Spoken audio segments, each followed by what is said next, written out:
Over the last 2 years, the 5+1 countries have imposed sanctions on Iran to force the mullahs to abandon their ambition to obtain nuclear weapon technology. Unfortunately, these poorly implemented sanctions appear to offer lucrative incentives to the Islamic regime, while turning a blind eye on the mullahs' oppressive conduct. A fundamental concern is witnessing the leaders of the free world sitting across negotiators sent by the tyrants in Tehran. Of course, the leaders of the 5+1 countries cover this shameful act and justify their action by pretending to be negotiating with the elected representatives of the Iranian people. Hopefully, this video clip will open their blind eyes and naive minds.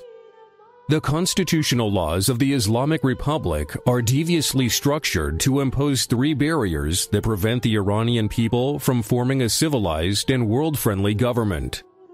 The first barrier is in the form of Article 28 of the constitutional laws that limits the election of the parliament only to those candidates who wholeheartedly support the supreme leader.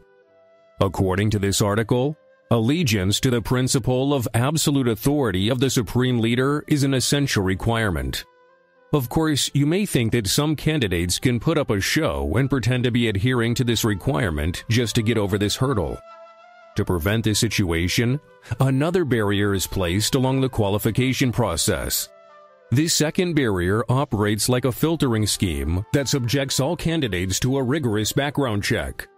This filtering scheme is supervised by the repressive Guardian Council, whose 12 members are effectively appointed by the supreme leader. As a result, those free-spirited candidates who oppose dictatorship and have the interest of the nation at heart are disqualified and excluded from taking part in the election. The Guardian Council uses the same filtering scheme to turn the election of the president to a staged selection process dictated by the supreme leader.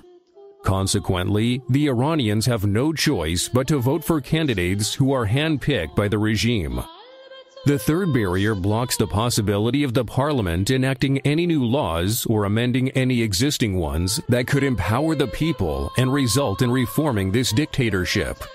According to Article 72 of the constitutional laws, the parliament is forbidden to enact any new laws that are in conflict with the existing constitutional laws, and this judgment is left to the Guardian Council.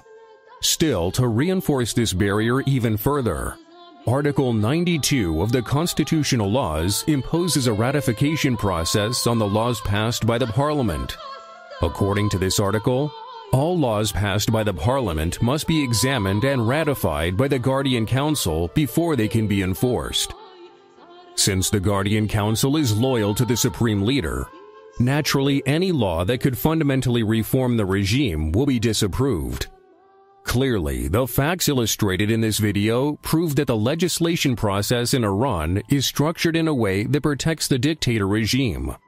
Also, it is evident that the sham elections conducted by the regime are completely staged to exclude the true representatives of the people. So it is unjust and immoral for us to enter into any agreement with the mullahs who are not the true representatives of the Iranian people. Now, we are seriously concerned about the possibility of facing a compromise deal that neither offers a realistic sense of security to the world nor any political support to the oppressed Iranians. After all, secret deals with tyrants do not prevent wars. Rather, it is the will and actions of civilized governments that uphold peace. So voice your support for the Iranians and demand your government to make the elimination of all barriers preventing the Iranians to elect a democratic and world-friendly government a conditional part of any agreement.